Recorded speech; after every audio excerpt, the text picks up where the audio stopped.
Hi, good morning everyone. I hope all of you guys are doing well. So after a long break, we are going to start our answer writing 100 days challenge, the answer writing series where you can learn all about answer writing again with live answer writing, me actually telling you how to do answer writing while I'm doing it in real time with you all. So today I'm going to start with the 2023 mains GS1 question. This came in this year's paper, very nice question, 150 words, 10 marks.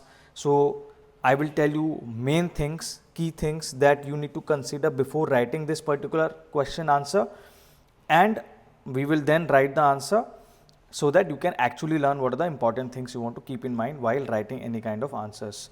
Okay, so the question is, bring about the socio-economic effects of the introduction of railways in different countries of the world. What are the various socio-economic aspects or effects that led afterwards after the introduction of railways in different countries of the world? So here important keywords are socio-economic effects. So you have to provide both the, so what is the coverage of the question or overall key points? So see, whenever you are starting answer writing, whenever you are new to answer writing, you have to sort of think in this manner. You want to break down your question in different parts and you want to break down your strategy to approach that question in different parts so that you can write better answers. So number one, what is the overall coverage? What is the kind of content you will be using here, or the key points you will be using here? That will be on social impact or social effects of railways and economic effect of railways, and you will show that for whatever examples you have for different countries of the world, whatever examples you have. Sometimes we don't have examples, but whatever we have, we will show it for those countries. Okay, so these are the main three things that you have to do. So this, when it comes to content, this is how you kind of break it down mentally when you're preparing for answer writing. Once you practice a lot, this will happen automatically within your brain only, within your mind. Okay, so good content which covers these aspects is very, very important to get good marks. It should be obviously relevant to the question that is asked. It has to be to the point. So all these content has to be to the point. Now don't try to explain. What I always say is, don't explain, but just provide. So because you have less amount of time, only 10 marks question, so you are not getting more than 7 minutes. More than 7 minutes you are not getting to write this, because I have also talked about that in my answer writing book, how you can do calculation for time, but you are not getting more than 7 minutes to write this particular answer, and the word limit is also there. So don't explain, just get to the straight to the points of the answer. Okay, that is very, very important. The number 3 thing that you want to important remember is time management. Obviously, like I told you, 7 minutes is the maximum time. Don't worry about the word limit. Don't worry about the word limit, worry about the time limit. Because if you are able to write any amount of words, like generally if you practice hard, you can easily write 150 to 200 words in 7 minutes, easily. So once you have a good sense of timing rather than words, your timing or your timer will only help you to figure out, okay, if I have written enough for this question, and then I can move on to the next question. But if you are just focusing on words, then your time management might go haywire. But if you are focusing on your time management, then automatically word management happens. So don't focus on the word limit, focus on the time limit and how much content you can write in the time limit. And then of course, decent handwriting. See, this kind of a handwriting is good enough. It is legible, it is clear, it doesn't have to be absolutely beautiful. Whatever is clear is enough, and practice a lot. To get answer writing correct, you have to practice a lot. You cannot go into the exam without practicing. Alright, so now let's write the answer for this question live.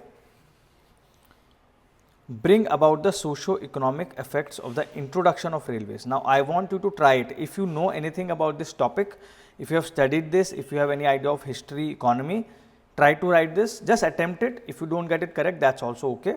If you don't get it good, whatever, if you don't get content right, if you're not able to really do too much of brainstorming also, it's okay. Just focus on these points I've given you and try to have something in the next 5-10 minutes.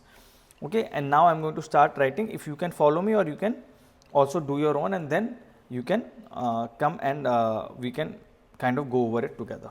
All right. So, very simple, I am going to write to the point. Introduction of railways in the early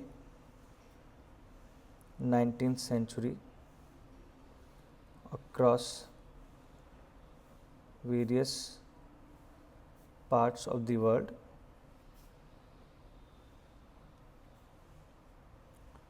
led to significant socio-economic transformation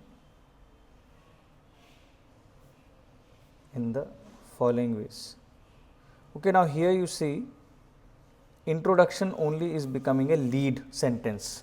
So what I always tell is, normally if you are writing introduction, if the time is less, if you feel that there is a lot of content for you to offer, then try to convert your introduction into the lead statement. So this lead statement meaning from here only I can directly get to the points, I don't have to add another line.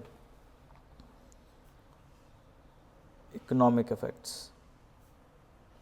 Normally I have this habit of writing in capital for importance. So you know, in the question they have asked for socio-economic. This is the main gist of the question. So economic effects, easily it will be visible to the examiner. Drain of wealth and industrialization. I am merging 2 points. Okay. The British colonies such as India and in Africa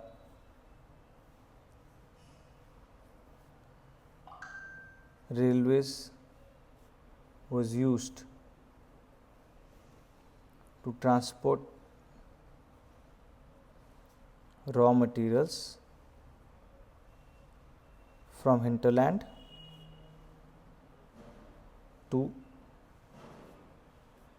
major ports such as Bombay and Calcutta. This was further sent to support British manufacturing and industrial growth.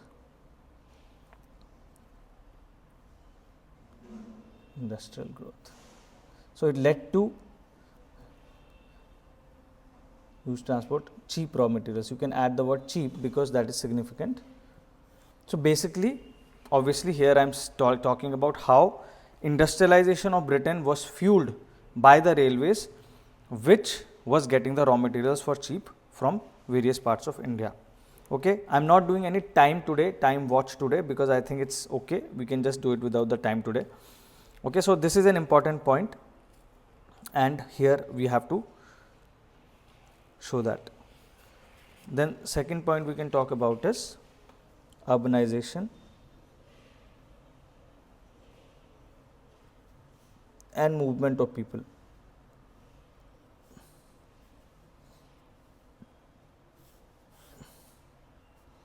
Railways fueled rapid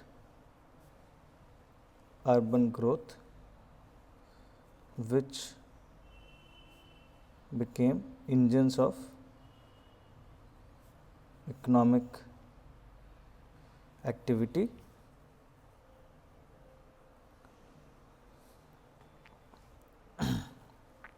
Similarly, here you can also talk about other railways apart from India. So railways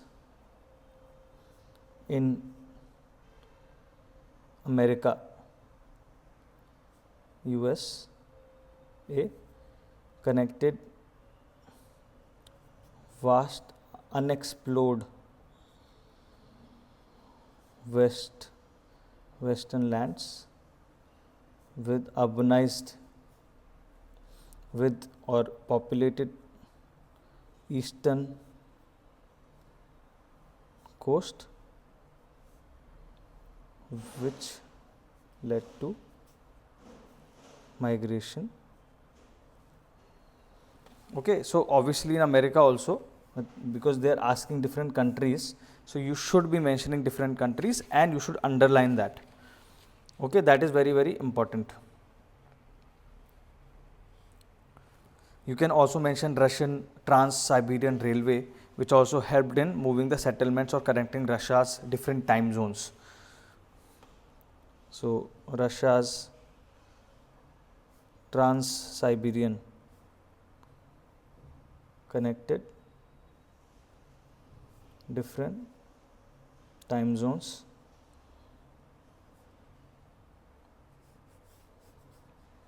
and unified the Soviet land.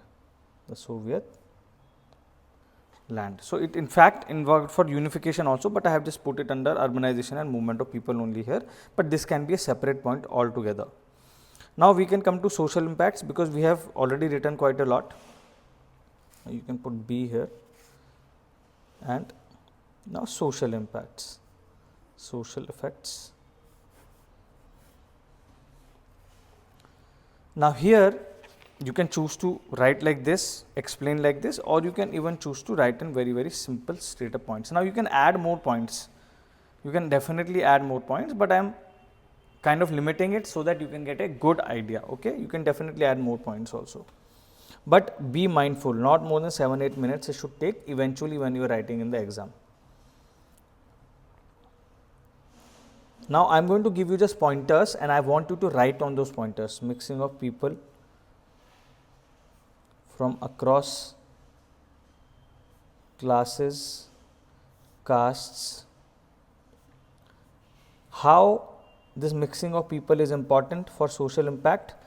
You don't have to necessarily explain this point. In UPSC, sometimes you have a lot of content, so you don't have to necessarily explain. You can just write the point and be done with it. You will get decent marks. Engagement of women in economic activity, economic and social activity. Basically, railways definitely made it simpler for women to travel, safer for women to travel compared to before. So, that led to higher social activity that women were involved in across distances also. That is very, very important. Movement of labor and the labor class, emergence of labor class. So, obviously, because of such massive migration of people looking for jobs, it led to creation of a labor class, which is very, very important from social point of view. Facilitation of political movements, socio-political also you can write, such as those led by Mahatma Gandhi.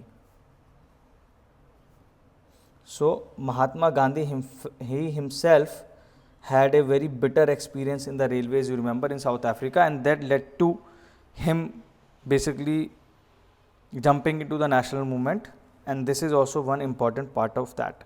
And many leaders of the Indian national movement, many leaders including Mahatma Gandhi, used to travel through the railways. So, it was a very, very big thing that played a role in this new social milieu that was happening in India at that time.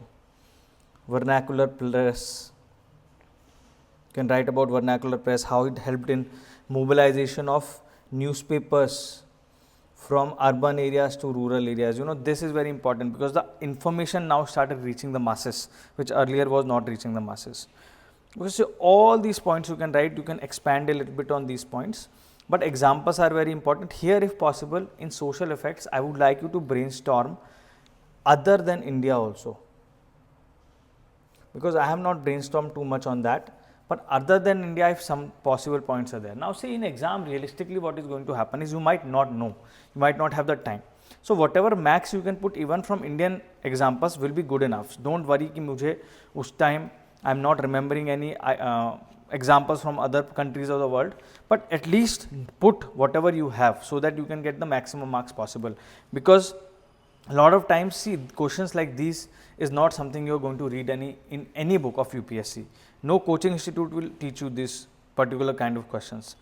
This is derived knowledge. When you read history, when you read geography, when you read economy, these kind of things will become clearer to you as you go along your preparation, and it will be sort of a derived knowledge, learned knowledge over a period of time. Alright, so hopefully this particular question today helped you. It is very, very important to you do a lot of answer writing practice, and we are going to now continue over the weeks our answer writing practice so that we can be very well practiced by next mains exam. Okay, hope you liked it. Let me know if you have any questions. Happy to help you. Take care. Bye bye.